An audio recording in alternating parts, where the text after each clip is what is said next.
Network 18 के editor in chief Shri Rahul ji Joshi और उनकी टीम के अन्य सभी सदस्य और यहाँ मौजूद मेरे सभी सम्मानित देवियों एवं सज्जनों, सबसे पहले तो मैं टीवी 18 नेटवर्क के प्रति आभार व्यक्त करना चाहता हूँ कि उन्होंने राइजिंग इंडिया कॉन्क्लेव में मुझे आमंत्रित किया है। पिछले कुछ वर्षों में ऐसा मैंने महसूस किया है कि टीवी 18 यह नेटवर्क जनता में जिस तरीके से अपनी पहुंच बढ़ाई है, दर्शकों को अपने से जोड़ा है और दर्शकों की आवाज बनकर वो उभरा है, उसके लिए टीवी 18 नेटवर्क को मैं अपनी तरफ से हार्दिक बधाई देता हूं और साथ ही उन्हें भविष्य के लिए अपनी हार्दिक शुभकामनाएं भी देता हूं। आज आपके माध्यम से मैं बड़ी संख्या में देश की जनता से रूबरू हो रहा हूं और इसके लिए भी मैं टीवी 18 नेटवर्क को अपनी तरफ से धन्यवाद देता हूं। साथियों, राइजिंग इंडिया कॉन्क्लेव में राइजिंग इंडिया दरअसल है क्या, इस पर मैं अपनी कुछ बातें आपके सामने रखने की कोशिश करूंगा। अलग अलग प्रकार के लोग इंडिया राइजिंग को अपने नज़रिए से अलग अलग तरीके से देखते हैं।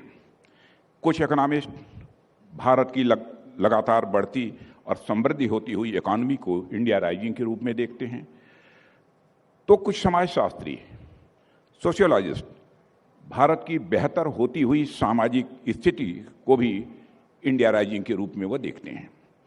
कुछ पॉलिटिकल साइंटिस्ट देश में राजनीतिक स्थिरता और लोकतांत्रिक सुदृढ़ता को राइजिंग इंडिया का नाम देते हैं। हालांकि कुछ लोग इसके उलट भी बहुत ही सक्रिय हैं, जिन्हें भारत से लोकतंत्र समाप्त होता हुआ दिखाई देने लगा है, पर ऐसे लोग बहुत ही गिने चुने लोग हैं। साथियों, इस तरह मैं बिंदुवार आप लोगों के सामने एक एक करके इन सभी एस्पेक्ट्स पर अपनी बात रखने की कोशिश करूंगा। सबसे पहले बात करते हैं इकॉनमी की। देश ही नहीं, पूरी दुनिया ने देखा है कि पिछले 8-9 वर्षों में हमारी इकॉनमी में बहुत बड़ा बदलाव आया है। आप सभी मॉर्गन स्टैनले के बारे में अच्छी तरह जानते होंगे और आए दिन उनकी किसी न किसी रिपोर्ट को लेकर चर्चाएं भी होती रहती हैं। इसी मॉर्गन स्टैनले ने 2013 में एक फ्रेज कॉइन किया था, फ्रेजाइल 5 इकोनॉमीज। फ्रेजाइल का मतलब आप लोग अच्छी तरह जानते हैं, जल्दी टूट जाने वाला, जल्दी बिखर जाने वाला होता है। यानी दुनिया की ऐसी इकोनॉमी जो बहुत अच्छा प्रदर्शन नहीं कर रही थी, उनके लिए यह टर्म फ्रेजाइल का यूज किया गया और उनमें एक नाम हमारे देश भारत का भी था। यानी 8-9 साल पहले भारत की इकोनॉमी कहाँ थी, किस कगार पर थी, इसका सहज रूप से आप अनुमान लगा सकते हैं। उसके बाद राजनीतिक परिस्थितियों में जिस तरीके से परिवर्तन होता है, केंद्र में हमारे प्रधानमंत्री मोदी जी के नेतृत्व वाली भाजपा सरकार आती है और वहीं से हमारी इकोनॉमी की सूरत बदलती हुई दिखाई देने लगती है। दुनिया में आई मंदी की संभावनाओं से लेकर कोविड तक की समस्याओं से जूझते, गिरते, संभलते भारत देश की इकोनॉमी आज ऐसे महत्वपूर्ण पड़ाव पर पहुंच चुकी है जहां यह और देशों के लिए एक इंस्पिरेशन का कारण बन सकती है। आज हमारा देश 5th लार्जेस्ट इकोनॉमी बनने के साथ साथ दुनिया की largest fastest growing major economies में से एक बन चुका है। यानी इन वर्षों में हमारे देश ने फ्रेजाइल 5 से निकलकर फेबुलस 5 में लाकर अपने को खड़ा कर दिया है। इसी मॉर्गन स्टैनले ने कुछ समय पहले एक और रिपोर्ट की है, जिसे जरूर आप लोगों ने देखा होगा। अपनी इस रिपोर्ट में इसी मॉर्गन स्टैनले ने कहा है कि 2027 आते आते इस पॉसिबिलिटी को भी रूल आउट नहीं किया जा सकता कि भारत दुनिया की टॉप 3 इकोनॉमीज में आकर खड़ा हो जाए। मुझे पूरी उम्मीद है कि जब हम अमृतकाल का समापन मना रहे होंगे, यानी आज़ादी प्राप्त होने के 100 वर्ष जब पूरे हो रहे होंगे, तो हमारा भारत दुनिया की टॉप इकॉनमी बनकर खड़ा होगा, ऐसा मेरा विश्वास है। जिस तेजी से हमारी इकॉनमी आगे बढ़ रही है, बीते फाइनेंशियल ईयर में आपने देखा होगा कि इनकम टैक्स हो या फिर जीएसटी, इनका जितना कलेक्शन हुआ है उसके बारे में पहले कोई ये कल्पना भी नहीं करता था। कुछ समय पहले तक भारत मोबाइल फोन्स के सबसे बड़े इंपोर्टर्स में से एक हुआ करता था। आज भारत मोबाइल मैन्युफैक्चरिंग में दुनिया का एक बड़ा देश बन चुका है। सिर्फ 4 महीने में अकेले एप्पल कंपनी ने $1 अरब का एक्सपोर्ट भारत से दूसरे देशों में किया है। आज भारत की गिनती उन चुनिंदा देशों में होती है जहां 5G मोबाइल कनेक्टिविटी है। 5G रोल आउट ही हो रहा है कि हमारे प्रधानमंत्री जी 6G की तैयारी भी करना उन्होंने प्रारंभ कर दिया है। आपने टीवी चैनल्स पर देखा होगा उस कार्यक्रम को। दुनिया का सबसे सस्ता मोबाइल डाटा सर्विस आज किसी देश के पास है, सबसे सस्ता मोबाइल डाटा सर्विस यदि किसी के पास है तो हमारे भारत के पास है। 2014 में जहां देश में ब्रॉडबैंड कनेक्टिविटी केवल 20% थी, वह आज बढ़कर 80% पहुंच गई है। भारत में होने वाले एक्सपोर्ट एक समय $300 बिलियन पर ही ठहर गए थे, पर आज हमारे देश में होने वाला एक्सपोर्ट कल ही आपने वो फिगर देखी होगी, $750 बिलियन तक ये पहुंच चुका है। साथियों, गत वर्ष भारत ने $83.57 बिलियन का अब तक का हाईएस्ट एफडीआई इनफ्लो रिकॉर्ड किया है। अब तक का हाईएस्ट एफडीआई इनफ्लो रिकॉर्ड किया है।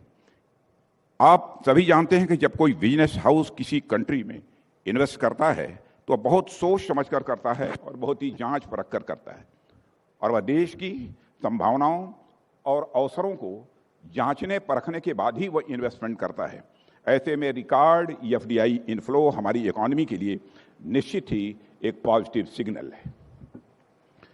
साथियों, मैंने कहीं पढ़ा था कि no power on earth can stop an idea whose time has come. मैं बड़े विश्वास के साथ कहना चाहता हूं कि अब वह भारत का समय आ गया है। आगे आने वाले समय में हमारा देश भारत दुनिया की मेजर इकोनॉमिक पावर में से एक नहीं बल्कि दुनिया की नंबर 1 इकोनॉमिक पावर बनकर उभरेगा, ऐसा मेरा विश्वास है। बहुत दिन हो गया यह कहते कहते कि अपना टाइम आएगा, अपना टाइम आएगा। आज मैं आप लोगों के सामने यह कहने के लिए खड़ा हुआ हूं कि बहनों भाइयों, अब हम लोगों का टाइम आ गया है, यानी भारत का समय अब आ गया है। यह है राइजिंग इंडिया मेरे साथियों, यह है राइजिंग इंडिया। जाहिर है इसके पीछे सरकार द्वारा सही समय पर उठाए गए सही कदम हैं, जिनकी चर्चा मैं यहां पर आप सबके समक्ष करना चाहूंगा। साथियों, सरकार ने देश में ईज ऑफ डूइंग बिजनेस को बढ़ावा देने के लिए ग्राउंड लेवल पर अनेक कार्य किए हैं। इसमें सबसे महत्वपूर्ण, सरकार ने देश में बिजनेस के लिए कैपिटल की अवेलेबिलिटी को इंश्योर की है, और 2014 में अनेक बैंक एनपीए और घाटे के बोझ के तले दबे हुए थे। वे नए लोन देने की स्थिति में नहीं थे। ऐसी समस्याओं से भी निपटने के लिए सरकार ने कई मेजर रिफॉर्म्स किए हैं। हमने मजबूती से कदम उठाकर कुछ बैंकों को आपस में मर्ज करने का भी काम किया है। कुछ बैंकों के प्राइवेटाइजेशन की ओर बढ़ते हुए हम उन्हें फिर से उठाने का भरपूर प्रयास कर रहे हैं। गवर्नमेंट ने पब्लिक सेक्टर बैंक्स को कैपिटलाइज करके भी उन्हें रिवाइव करने का एक महत्वपूर्ण काम किया है। बैंक्स जो अब तक कहीं एनपीए या फिर इसी तरह के अन्य कारणों से नुकसान में चल रहे थे, हमने उनका पुनरुद्धार किया है और आज बैंक्स मार्केट में भली भांत लोन्स उपलब्ध कराने की स्थिति में खड़े हो गए। हालिया रिपोर्ट्स बताती हैं कि क्रेडिट ऑफटेक में बहुत बड़ा सुधार हुआ है। आज देश में एक वाइब्रेंट डिजिटल इकोनॉमी तैयार हो चुकी है। इस सच्चाई को सभी को स्वीकार करना पड़ेगा। यूपीआई की सफलता ने पूरी दुनिया को इस समय आश्चर्य में डाल दिया है।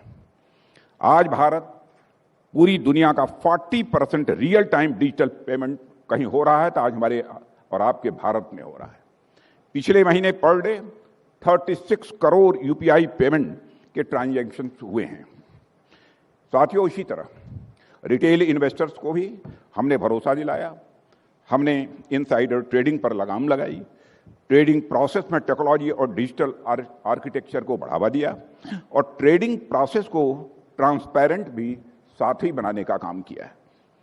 अब गांव और सुदूर क्षेत्रों में रहने वाले लोग भी एक मोबाइल लेकर सभी रिस्क को समझते हुए अपना पैसा मार्केट में लगाने को सदैव तैयार रहते हैं। इस तरह मार्केट में रिटेल इन्वेस्टर्स के भारी संख्या में आने से मार्केट की डेप्थ और डेप्थ के साथ साथ रेजिलियंस यह दोनों बढ़ी है। इससे हमारे बिजनेस को कैपिटल की इजी अवेलेबिलिटी वर्तमान में साफ तौर पर देखी जा सकती है। साथियों, इकॉनमी को सुदृढ़ करने में मार्केट एक्सेस की निश्चित ही बहुत ही महत्वपूर्ण भूमिका होती है और आप लोग अवगत होंगे कि हमारी इंडस्ट्रीज को अपने देश में मार्केट उपलब्ध कराना हमारी आत्मनिर्भरता के कमिटमेंट का यह एक हिस्सा है और हमने अपनी डोमेस्टिक इंडस्ट्री के लिए डोमेस्टिक मार्केट को अनफेयर फॉरेन कंपटीशन से प्रोटेक्ट करने का पूरा प्रयास किया है। साथ ही साथ हम अपने डोमेस्टिक बिजनेस को बाहर देशों में भी मार्केट एक्सेस दिलाने का भी भरपूर प्रयास कर रहे हैं ताकि वे बाहर भी मार्केट कैप्चर कर सकें। साथियों, हमारा देश का डिफेंस सेक्टर जो किसी समय अधिकांशतः इंपोर्ट पर निर्भर रहा करता था, अब अपने मजबूती के साथ अपने पैरों पर तेजी के साथ खड़ा हो रहा है। पिछले कुछ वर्षों में डिफेंस सेक्टर में हमने कुछ ऐसे रिफॉर्म किए हैं जो अब तक कभी सोचे भी नहीं गए हैं। हमने सर्विस और डिफेंस पब्लिक सेक्टर अंडरटेकिंग्स के लिए पॉजिटिव इंडिजिनाइजेशन लिस्ट जारी की है, जिसमें शामिल आइटम्स का प्रोडक्शन अब समयबद्ध तरीके से कहीं होगा तो हमारे और आपके देश भारत में होगा। यह हम लोगों ने फैसला किया है। हमारी सेनाओं द्वारा अब तक की इस तरह की 4 लिस्ट जारी की जा चुकी है।